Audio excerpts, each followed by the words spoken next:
전도서는 한 번밖에 없는 인생 여정을 헛되지 않게 살게 하기 위하여 주어진 말씀이라고 보겠습니다. 그런데 계속해서 헛되다는 말씀만 계속하고 있습니다. 역설적으로 그 이면을 우리는 이 헛되다고 하는 쪽을 보여주면서 헛되지 않는 쪽을 말씀해 주는 그 음성을 들어야 돼요. 그래서 그런 쪽의 감동을 저에게 주셨어요. 이 전도서의 말씀을 많은 목사님들을 통해서 선포하지만 우리 성도님들에게는 저를 통해서 선포하는 말씀이 가장 이해하기가 쉽고 알아듣기 쉽기 때문에 저를 세운 것이고, 저에게 여러분이 알아들을 수 있도록 잘 말씀을 요리해서 전하도록 감동해 주신 겁니다. 육신은 밥을 먹고 힘을 얻어서 살지요. 그러나 우리의 생각과 마음과 영혼은 하나님의 말씀을 먹고 힘도 얻고 용기도 얻고 소망도 발견하고 확신도 갖고 사는 겁니다. 내가 마음이 심란한데 빵을 막 먹어. 그러면 심란한 것이 없어지나요? 정서적으로는 조금 도움이 되는 면도 있을지 모르지만 빵 먹어가지고는 마음의 문제가 해결이 안 되고 생각의 문제가 해결이 안 되고 영혼의 만족과 기쁨이 없습니다. 말씀만이 우리의 생각도 마음도 영혼도 이렇게 만족시킬 수가 있는 거죠. 이게 말씀을 먹는다, 우리는 밥을 먹고 힘을 얻는다 하는 것처럼 말씀을 먹는다 할 때는 말씀을 어떻게 먹어요? 찢어서 먹어요? 이렇게 그런 것이 아니고 말씀을 필요로 한다는 뜻이에요. 필요한 말씀을, 내 생각에 필요한 말씀을 인도받는다는 뜻입니다. 내 마음에 필요한 말씀을 인도받는 것이 먹는다는 표현으로 이해를 하셔야 됩니다. 뭐 옛날에 초대 우리 여러분 이 말씀을 먹으면 병도 낫고 천국도 갑니다. 그랬더니 어느 할머니가 가지고 와서 그걸 작두에다 쓸어가지고 삶아서 먹다 채워가지고 따지러 왔다는 웃지 못할 실화가 있습니다. 교회사에 보면. 그렇게 먹는 게 아니에요. 이 종이를 먹어서 말씀이 적혀 있는 것을 그렇게 먹는 게 아니지요. 인도를 받는다 이거죠. 이 말씀을 통해서 생각도 마음도 우리 영혼도 이렇게 인도를 받아서 깨달아서 알게 돼서 확신을 갖게도 되고 용기도 갖게 되고 어떻게 사는지도 알게 된다 이 말입니다. 그리고 오늘 하나님께서 차려주실 음식은, 영적 음식은 전도서 4장 13절에서 16절까지의 말씀이에요. 근데 이 13절에서 16절까지 말씀이 이게 굉장히 설교를 한다고 하는 것이 쉽지는 않아요. 만만치가 않습니다. 그래서 이 말씀을 갖다가 예를 들어 돼지고기를 갖다 한 그릇 딱 쓰라고 먹어! 그러면은 어떻게 먹습니까? 그것을 먹기 좋게 찌개를 끓인다든가 삼겹살로 해서 먹는다든가 이렇게 해서 먹잖아요. 그러면 저는 어떤 역할을 하냐면 이 말씀을 13절에서 16절까지를 우리가 읽고 보지만 잘 이해가 안 되는 거예요. 그래서 저를 요리사로 하나님께 쓰시는 거예요. 먹기 좋게 요리를 해가지고 이 말씀을 잘 깨달았도록 인도받도록 그렇게 해서 인생을 헛되지 않게 살게 하도록 오늘 그렇게 이 말씀을 중심으로 그렇게 인도한다 이 말입니다. 근데 이 말씀을 드시는 방법, 처음에 제가 언젠가 선교 훈련을 받으러 한번 그 세미나에 참여했는데 수저도 없고 그리고 젓가락도 없어요. 그리고 그냥 이 접시에다가 밥을 갖다가 덜푸닥 갖다 놨는데 먹으래요. 손으로 먹는 거죠. 인도 같은 데 가면은 손으로 먹잖아요. 그러니까 선교로 가면은 이런 먹는 또 알아야 된다. 도무지 먹기가 영 이상하더라고요. 또 서양식에 우리가 고기 고기를 이게 쓸어서 먹는 방법. 우리는 수저로만 이게 집어서 먹지 고기 쓸어서 잘 먹는 건 익숙하지 않잖아요. 그럼 그 칼하고 거기 있는 포크하고 주잖아요. 그것도 이렇게 먹는다고 알려줘요. 이렇게 쓸어서 이렇게 찍어서 요걸 발라가지고 이렇게 드세요. 오늘 말씀 먹는 방법은 그겁니다. 이 전도서 전체를 먹는 방법이 있어요. 하나님 밖에서는 다 헛되다는 쪽을 일단 알아야 돼요. 그런데 하나님 안에서는 헛되지 않다, 그것이. 그리고 하나님 밖에서도 헛되고 하나님 안에서도 헛된 내용도 있어. 근데 하나님 밖에서는 다 헛돼. 또 하나님 안에서는, 하나님 밖에서는 헛되지만 하나님 안에서는 헛되지 않는 삶이 있어. 오늘은 어떤 내용이냐면 하나님 밖에서는 헛되지만 하나님 안에서는 헛되지 않는 내용이 여기 들어있습니다. 그 내용을 세 가지를 말씀을 나눌 겁니다. 세 가지 쪽으로 이렇게 요리를 해가지고 같이 드시도록 오늘 말씀을 이렇게 저에게 감동을 주셨습니다. 내용이 무슨 내용이냐 하면 이 본문 내용은 읽었으니까 이제 알지만 가장 쉽게 번역된 쉬운 성경이라고 하는 성경은 이렇게 번역했습니다. 한번 조용히 읽어보세요. 내용이 오늘 내용이 어떤 내용인가? 말하면 배추냐 무냐 사과냐 배냐 하듯이 일단 어떤 내용이냐 한번 다시 한번 쉬운 성경을 통해서 들어보시는 겁니다. 읽겠습니다. 충고를 싫어하는 나이 많고 어리석은 왕보다는 가난하지만 지혜로운 소년이 더 낫다. 나는 그런 젊은이가 왕이 되는 것을 보았다. 그는 가난한 집에서 태어났고 감옥에도 간 적이 있었지만 모든 사람들이 왕이 된 그를 따랐다. 그러나 백성에게 인기가 좋았던 처음과는 달리 나중에는 아무도 그를 좋아하지 않았다. 이것 역시 허무한 일이요 바람을 잡는 것이다. 좀 읽기만 해도 조금 뭔가 조금 더 이 원문 개정 개혁보다는 조금 낫죠. 이걸 조금 더 낫게 제가 좀 풀이를 해보면 늙고 어리석은 한 왕이 더 이상 어떤 말도 권고도 듣지 않다가 끝내는 몰락된 왕이 있다는 거예요.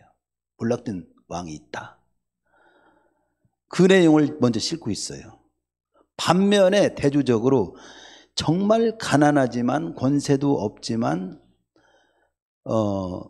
듣는 마음을 지닌 지혜로운 무명의 한 젊은이가 있었는데 그 젊은이가 만 가지 역경을 다 극복하고 마침내 왕이 됐다.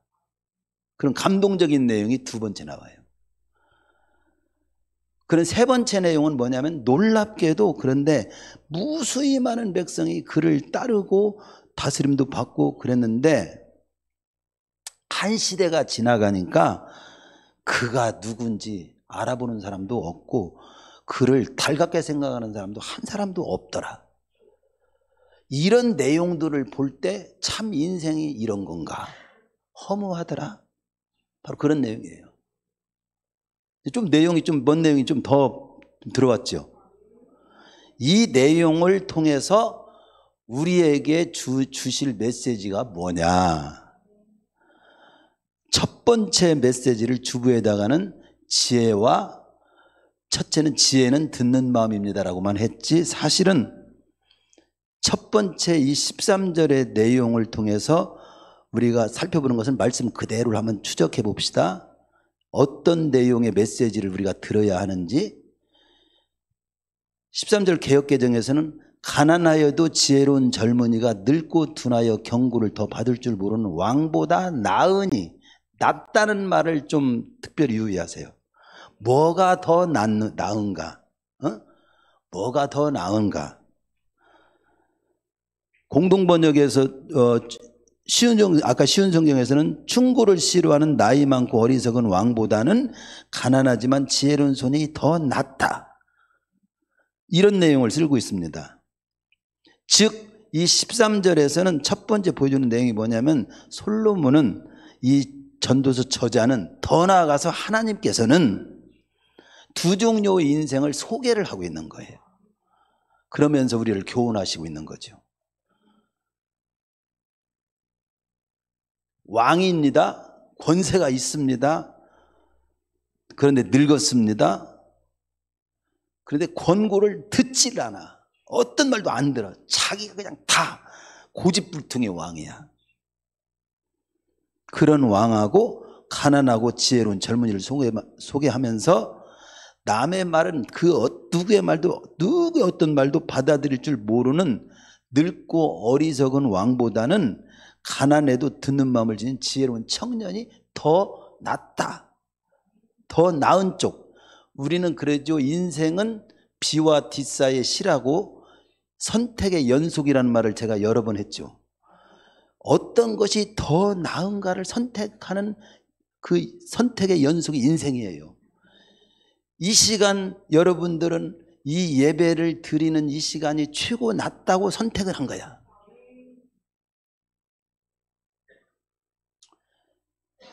사실은 죽기까지 선택의 연속입니다. 나는 어느 병원에 가서 치료를 받을까? 그 선택이에요. 똑같이 중화요리집을 가도 주문하세요. 드시고 싶은 건 주문하세요. 나는 짬뽕, 나는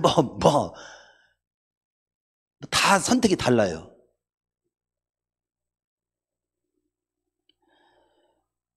저는 사실은 면을 그렇게 별로 선택을 잘 안 합니다. 시골에 장모님이 살아계셨을 때 읍내 드시고 싶은 거 있어요. 그랬더니 짜장면이 먹고 싶대요. 저는 짜장 그렇게 먹어도 되고 안 먹어도 되고 이런 식이었어요. 그래서 장모님이 드시고 싶다니까 저도 그럼 짜장 먹겠습니다. 그럼 저는 짜장보다 조금 제가 짬뽕이 더 낫겠네요. 그러면서 저는 짬뽕을 시키고 짜장을 이렇게 시켜드리고 식사를 한 적이 있습니다. 선택의 연속이에요. 이 첫 절을 통해서는 인생이라고 하는 것은 사실 하나님 안에서 있든지 하나님 밖에서 있든지 하나님 밖에서면 더 나은 삶을 계속 추구해도 결국 인생을 죽는 것으로 끝나버리고 만다면 더 나은 선택을 한 거나 덜 나은 선택을 한 거나 뭔 차이가 있겠냐. 다 헛된 거지. 하나님 밖에서는 다 헛된 거예요. 하나님 밖에서는 사실은 죽으면 끝난다는 것으로 본다면 다 헛된 것입니다. 그러나 하나님 안에서는 헛되지 않는 삶 안에서는 더 나은 쪽을 선택해서 사는 삶은 더 헛되지 않습니다. 우리는 그런 인생을 살 때 더 나은 쪽을 선택해서 살으라고 하는 것이 잠언에서도 교훈을 많이 해요. 우리 성도님들도 항상 더 나은 선택을 하나님 앞에 물으면서 삶을 사시기를 축원합니다.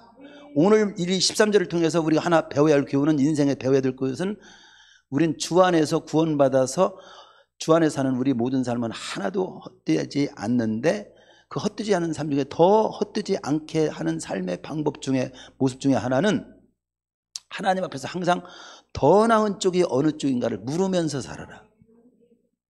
오늘 또 우리 성도님들 가운데는 어떤 삶 때문에 이렇게 교회를 못 나오시겠다고 하신 분이 있었어요. 근데 제가 마음이 너무 안타까웠습니다.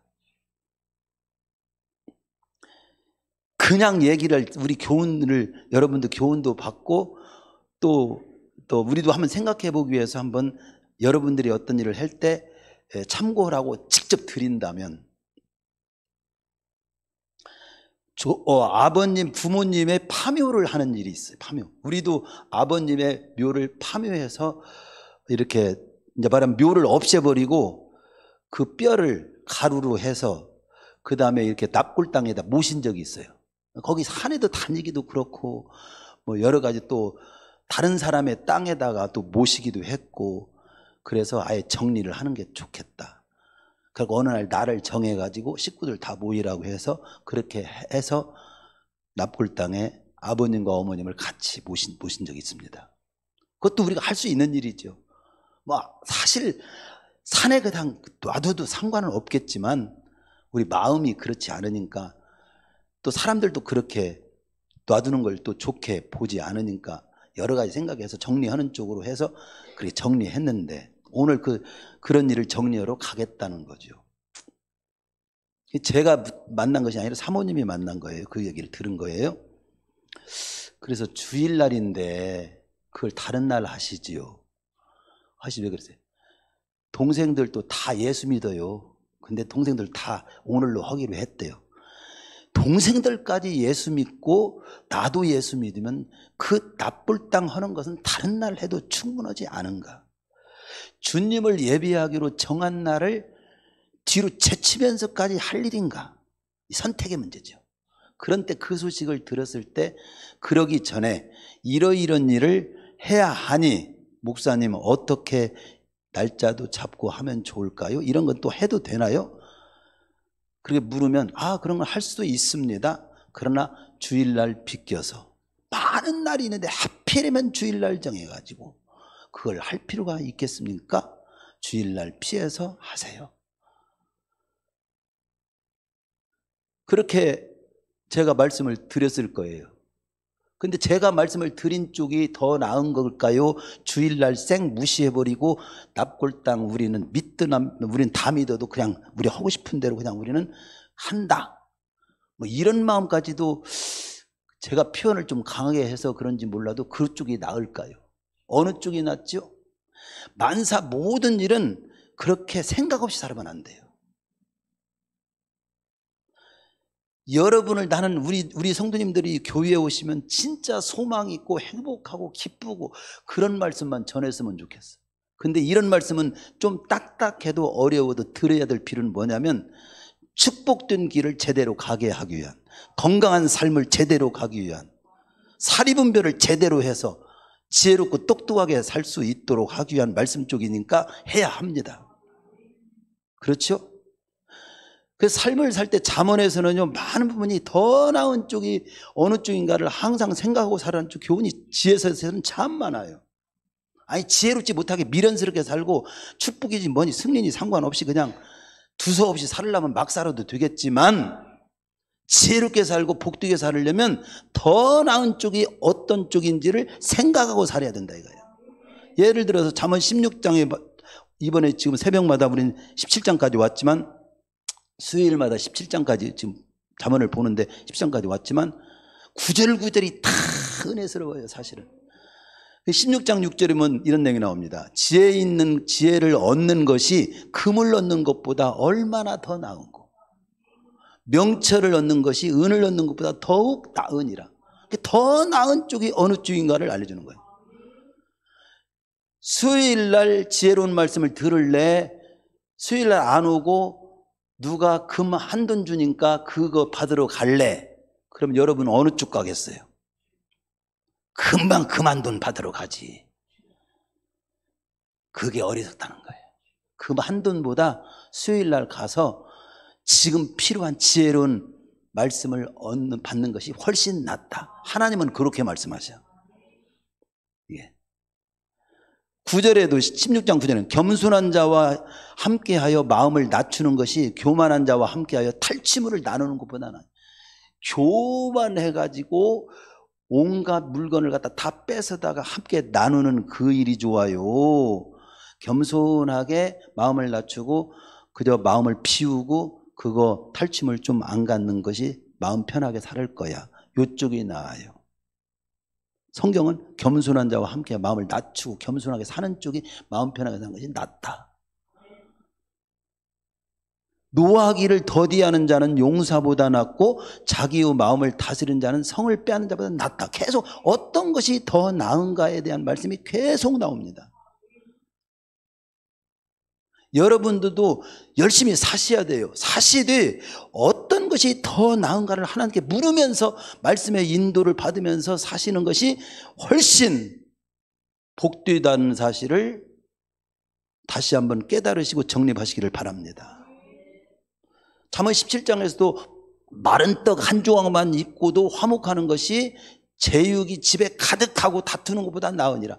막 고기를 막 지기지기 싸놓고 먹으면서 싸움하는 것보다 고기 못 먹어도 마른 떡이 말라가지고 말라 비틀어진 그 떡 조각을 다른 거는 먹을 것이 없어서 떡 조각 한 조각을 먹고도 서로 화목하게 더 들어, 더 드시오. 나 이놈만 먹을게. 좀 더 나는 이 조금만 먹. 그러면서 마음이 편안하게 떡 한 조각이라도 나눠 먹어서 먹는 화목한 것이 훨씬 낫다. 그런 거잖아요. 저는 살면서 깨닫는 것이 뭐냐면 많은 걸 소유하고 많은 높은 자리 차지하고 막 그런 것도 좋지만 마음 평안한 게 최고 좋더라고요. 마음이 평안한 게 최고 좋아요. 갈수록 그래요. 그러니까 이스라엘 백성들은 마음 평안하지 않은 삶을 많이 살아온 그 민족이기 때문에 이 인사를 아예 샬롬이야. 샬롬. 죽일 놈이 아니라 샬롬입니다. 샬롬. 우리 평화. 우리는 무엇보다 평화입니다. 평화입니다. 북한과도 갈 수 있으면 최대한 평화 쪽을 추진해야지. 나를 세우는 쪽은 제가 볼 때는 저는 반대합니다. 우리 힘을 키우되 평화 쪽에 해야지. 평화. 그리고 또 이 13절을 통해서 알아야 될 것은 뭐냐면 뭘 지적하냐면 이 왕이지만 권세도 있고 왕이지만 나이도 많이 드셨지만 안 좋은 게 뭐냐면 그 누구의 말도 안 듣는 거예요. 이것을 지적하는 거죠. 그런데 여기 지혜로운 청년은 이 겸손히 듣는 마음을 갖고 있는 거죠.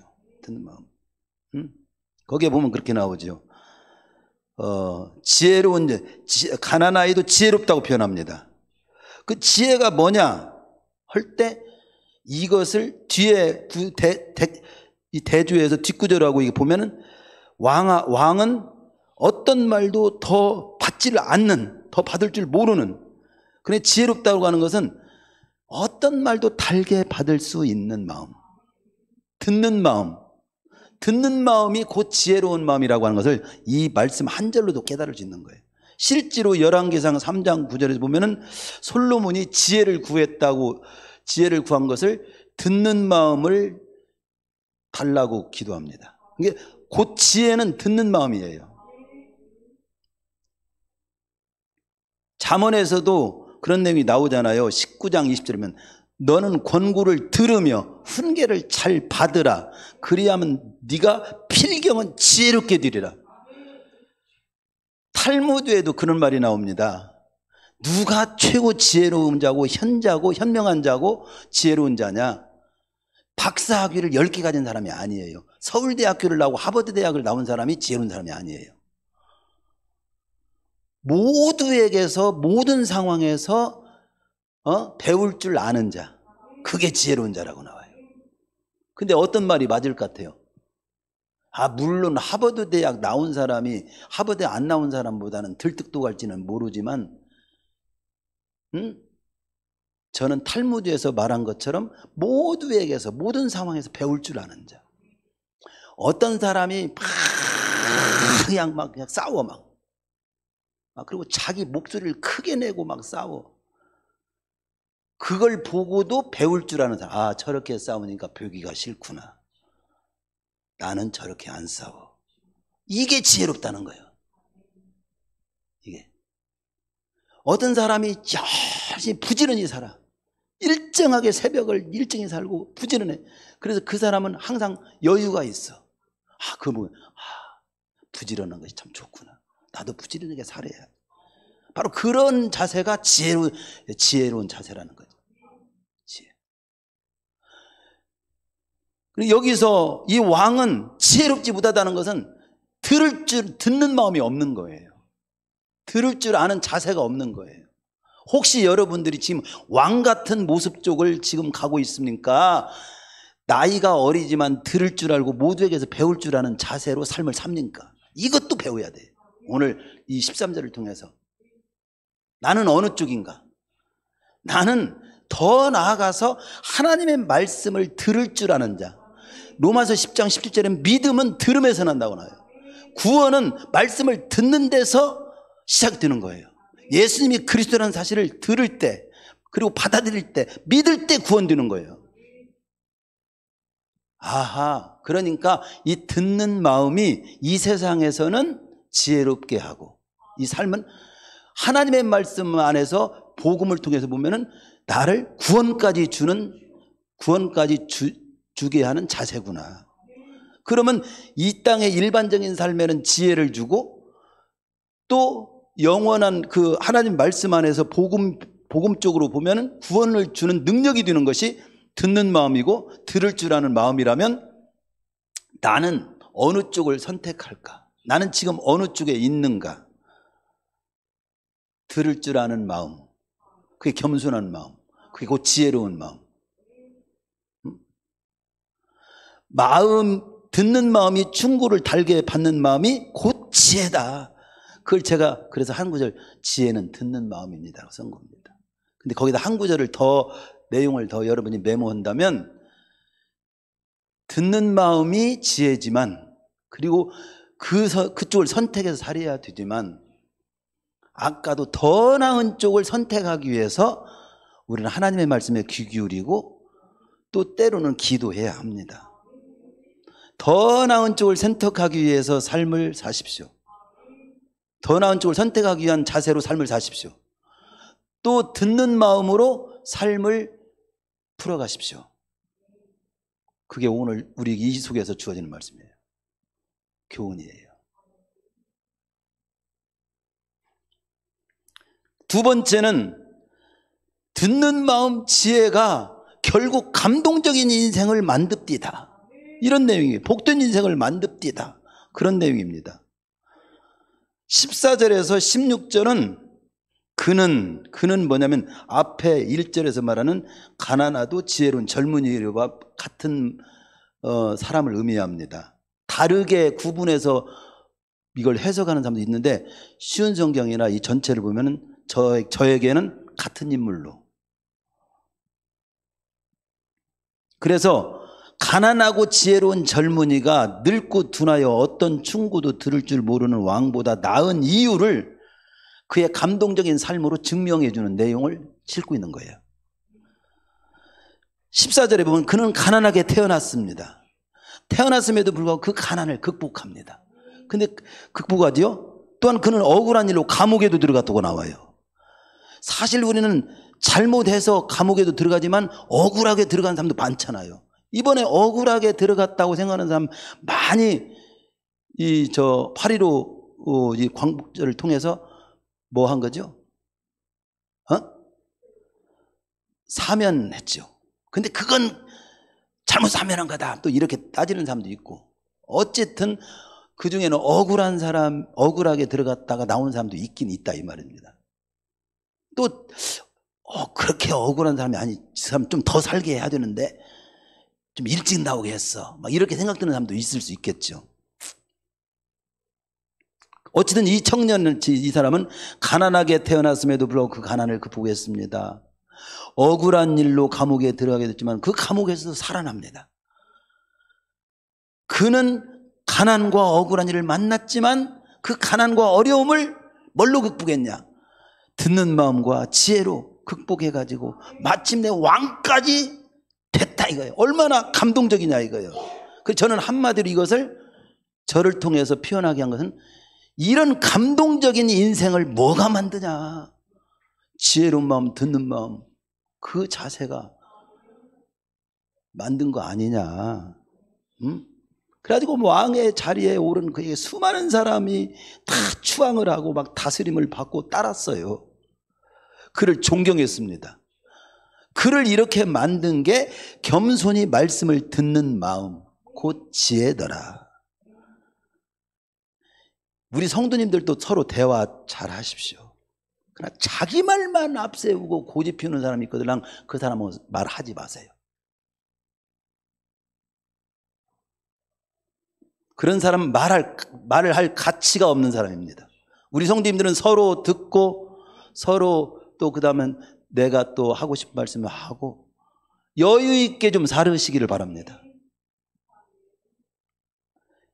우리 형제 가운데도 다른 사람 흉을 못 보고 우리 형제 가운데 누님 가운데 일어난 분이 있어요. 성질이 아주 이쁘게 생겼어요, 누님이. 그 생김새는 이쁜데 성질이 아주 화닥화닥하다. 우리 어머니 속도 확 치려고 하고. 그렇게 하는데 또 저하고도 이렇게 전화를 하면은 자기 하고 싶은 말만 하고 탁 끊어버려요.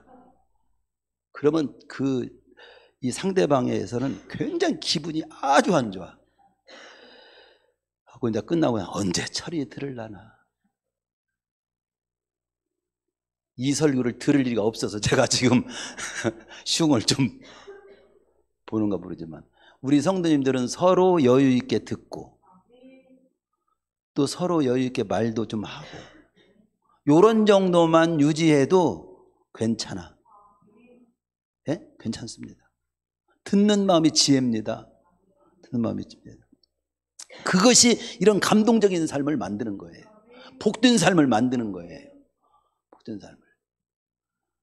우리는 말씀을 들을 때 지금 우리 삶을 조각하는 거예요. 말하면 바위덩이 같은 나를 말씀의 끌로 망치로 다듬어서 멋진 작품으로 만드는 중이라고 생각하면서 말씀을 받아야 돼. 그래, 그쪽은 내가 다듬어야지. 그래, 그쪽은 이렇게 또 잘라야지. 어제보다 오늘 말씀을 들으니까 더 괜찮은 모습이 되는 것 같은 느낌이 드네. 이렇게 말씀을 받아야 돼요. 왜 나를 치지, 또 누구를 지적하는구만, 이렇게 판단하는 쪽으로 들으면 안 돼요. 다 나에게 주시는 말씀으로 받아야 돼요. 다 나에게. 자기에게 주시는 말씀 아니면 못 들어. 다른 사람에게만 들으라고 하는 말씀이라면 내가 뭐 들어 앉아 있어. 그런데 나에게 주는 말씀으로 받는 사람은 언제나 은혜입니다. 언제나 덕이 있어요.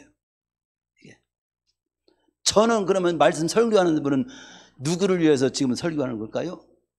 저도 전하면서 그 말씀을 받는 심정으로 전하는 거야. 몰랐지요? 저도 전하면서, 제가 모든 것을 말씀대로 다 사는 말씀만 전합니까? 저도 못 사는 말씀을 하나님 말씀이니까 선포하면서 저도 그렇게 살기를 또 갈망하면서 전할 때가 많아요. 아니, 거의 대부분이지. 저는 완전해서 전하는 게 아니에요. 하나님 말씀 앞에서는 다 겸손해야 돼요. 그리고 다 언제나 은혜롭게 받아야 돼요. 방망이 같은 말씀이든지 불 같은 말씀이든지 물 같은 말씀이 담비 같은 말씀이든지 뿔 같은 말씀이든지 다 그냥 달게. 그게 최고 지혜로운 자세죠.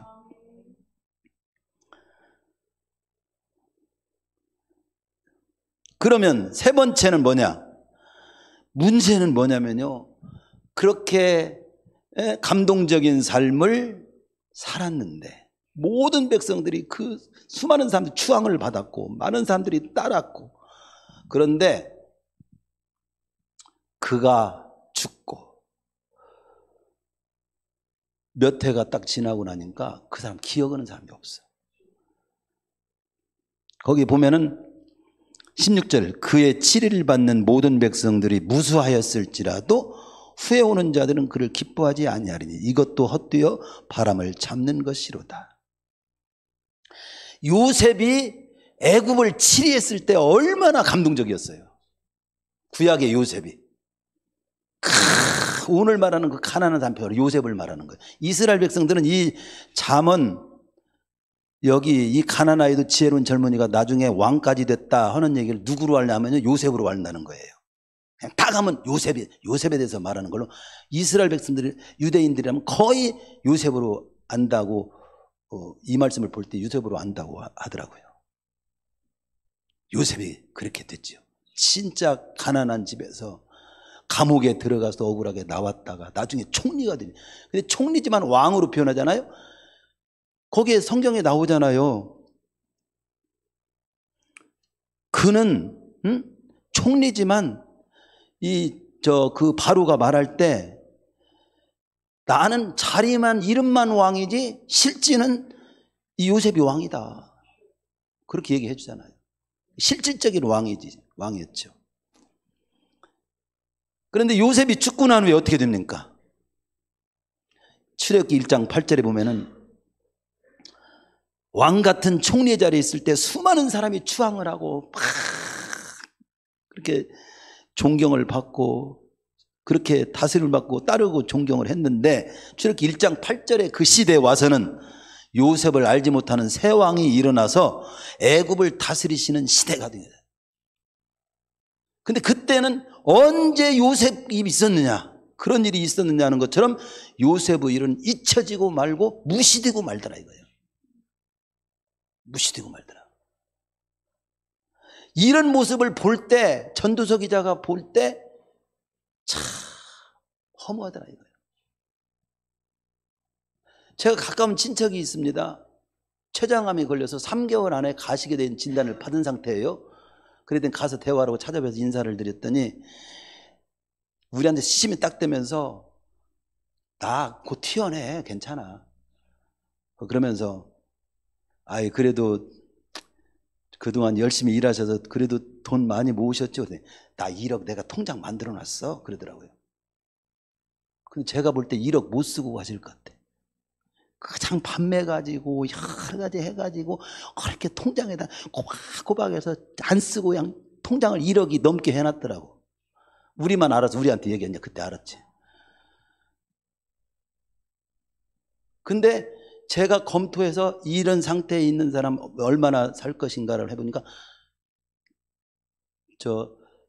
늦으면 6개월, 3개월 안에 가시는 상태더라고요.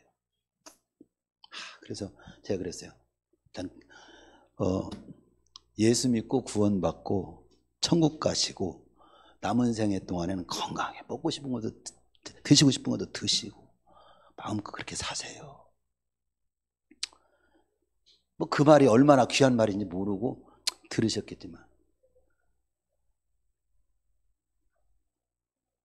어느 날 평생을 그렇게 아끼고 일했지만 그 돈이 나와는 전혀 관계없는 돈도 되고 열심히 또 살고 막 했지만 뭐 나 같은 사람 3일만 지나면 거의 말도 안 해요.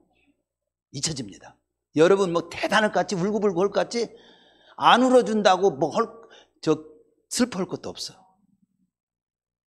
제가 말씀드리지만 우리 여러분들 돌아가시면 3일간은 조금 기억할지 몰라. 한 달 지나면 거의 김은순 권사님 돌아가신지 아시지? 여러분 지난주 생각하셨어? 김은순 권사님 생각도 안 하잖아요. 정신 차리세요. 즉 뭐냐면 나에게 주어진 삶을 잘 살으셔야 돼요. 요셉이 총리로 있던 시절에 애굽을 다스리는 애굽 왕은 16대 바로인 아파피라고 하는 그런 왕이었습니다. 그런데 1절 8절 출애굽기 1장 8절에 나오는 요셉을 알지 못하는 새 왕은 18대 왕이에요. 18대 바로인 왕 앙모세입니다. 근데 16대 바로인 아파피는 요셉과 같은 셈족이고 18대 바로인 앙모세는 셈족과는 대립적인 관계에 있는 함족이에요. 그래서 야당이 여당되고 여당이 야당된 지금 그런 상태입니다. 그러니까 기존 통치 방식을 요셉이 했던 통치 방식을 완전히 뒤집어 버린 거예요. 그래서 18대 바로인 앙모세는 요셉 시대의 정책을 몰랐던 사람처럼 180도 팍 바꿔버리고 요셉 말 꺼내지도 못하게 한 겁니다. 그리고 유명한 3대 학정을 펼칩니다. 첫째는 시브리인들 완전히 잡어 그래가지고 노역시켜. 그래서 국고성 비돔과 람셋을 건축하는 일에 시키고 그리고 남자애들 나면 다 죽여. 강물에 던져 죽여. 그리고 시브리 산파들에게 집요하게 그 일을 너희들이 잘 하지 않으면 너희들도 죽을 줄 알라고 엄포합니다.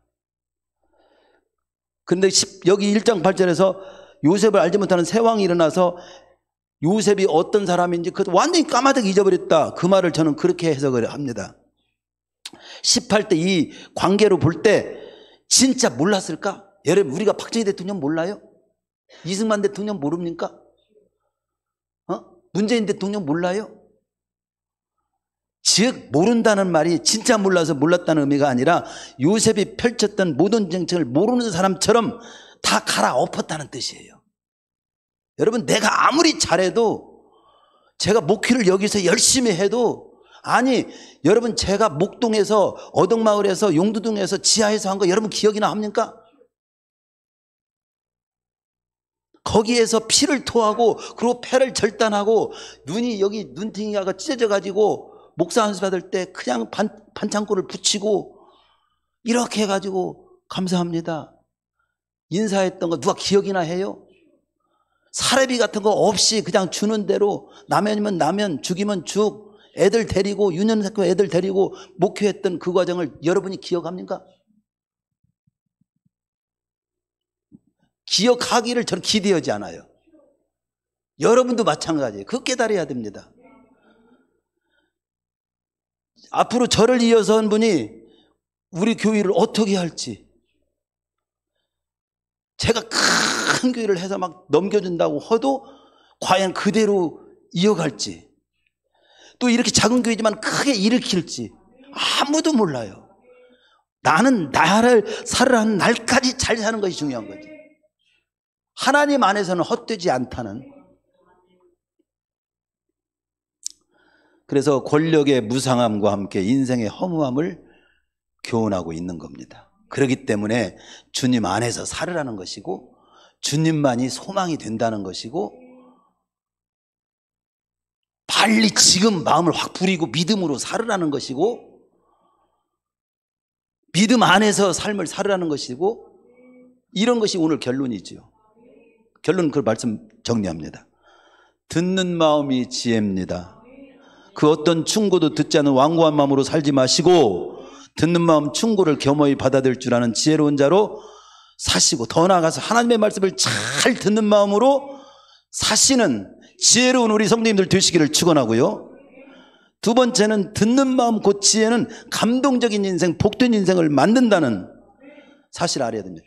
역경은 힘이 듭니다. 그러나 그 역경을 지혜롭게 잘 풀어갈 때 감동적인 인생, 복된 인생이 돼요. 우리 성도님들 다 몸도 아프시고 또 가난도 막 몰려오고 일은 왜 이렇게 안 풀리고 끝없이 기도했을 때 응답도 안 되는 것 같을지라도 그걸 잘 지혜로 듣는 마음으로 하나님께 기도하면서 하나님의 말씀에 귀를 기울이면서 하나님의 성령의 감동을 잘 받으면서 잘 풀어가시면 여러분의 삶이 감동의 역사가 되는 거예요.